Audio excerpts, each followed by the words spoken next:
Coucou, moi c'est Margot, vice-présidente en charge des affaires européennes pour la net, et c'est parti pour une série de vidéos sur l'Europe qui sortira fréquemment sur cette chaîne YouTube.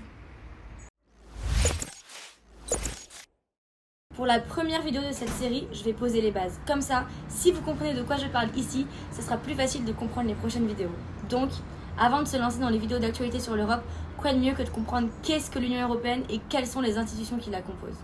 Pour rendre l'explication plus compréhensible, on va utiliser un exemple que tout le monde connaît. Et si je vous disais qu'on peut comparer les personnages de Blanche-Neige et les 7 nains avec l'Union européenne et ses instances? C'est parti.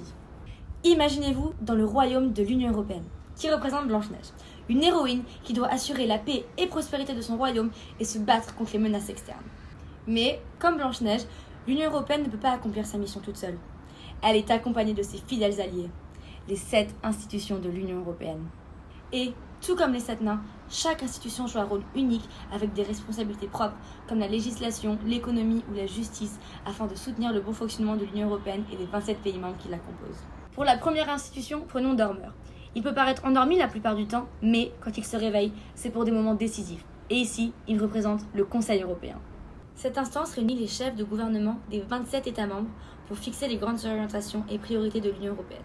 Comme dormeur, il peut paraître inactif par moment car se réunit que 4 fois par an, mais ses décisions ont un impact fondamental. Il y a aussi prof, celui qui sait tout et qui guide les autres, un peu comme la Commission européenne dans notre exemple. Elle a pour rôle de proposer les lois et le budget pour l'Union européenne. Comme prof, la Commission a une vision globale et au cœur du système. C'est un peu comme le cerveau de l'Union européenne, avec une grande expertise et un rôle clé dans l'initiative législative. Elle est composée de 27 commissaires, un par État membre, qui ne représentent pas leur pays, mais un domaine spécifique, comme l'environnement, la santé ou l'économie. Par exemple, si l'Union européenne veut créer une nouvelle loi pour réduire les émissions de dioxyde de carbone, c'est la Commission qui va proposer cette loi. Maintenant, passons à Simplet. Il peut sembler maladroit, un peu comme le Parlement européen et ses 720 députés élus directement par les citoyens et répartis en partis politiques.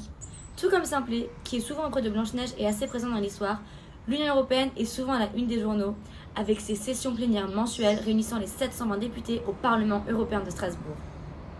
Elle a pour rôle de recevoir les propositions de budget et de loi de la Commission européenne, puis de les lire, amender et voter. Mais ce n'est pas la seule instance qui peut voter ces propositions. Le Conseil de l'Union européenne réunit les ministres des 27 États membres en fonction de la législation proposée. Par exemple, s'il s'agit d'une loi sur la santé, ce sera les ministres de la Santé qui seront présents au Conseil pour lire, amender et voter cette loi. C'est là que les débats sont les plus animés, car chaque État défend ses intérêts nationaux, souvent avec la même attitude grincheuse ou réticente au changement que ce nain. La loi est adoptée seulement quand ces deux institutions, le Conseil de l'Union européenne et le Parlement européen, ont voté à la majorité.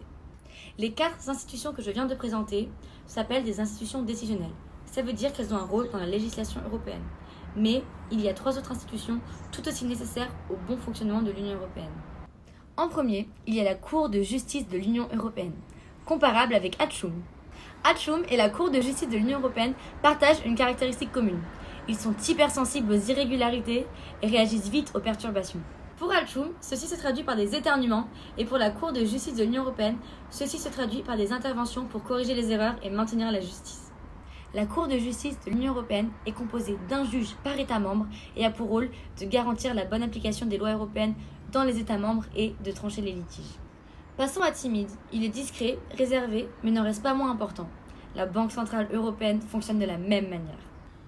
Elle s'occupe de la politique monétaire des 20 pays membres de la zone euro et veille à la stabilité des prix en contrôlant l'inflation et fixant les taux d'intérêt. Elle est essentielle pour maintenir l'équilibre économique et monétaire en Europe, même si ces décisions se prennent dans le calme et la prudence. Elle est composée d'un directoire ainsi que des gouverneurs des banques centrales des 20 pays de la zone euro. Et maintenant, le dernier nain, joyeux. Toujours content, il répand l'optimisme autour de lui. C'est un peu comme la Cour des comptes européenne qui veille à ce que chaque euro soit bien utilisé et que tout soit transparent.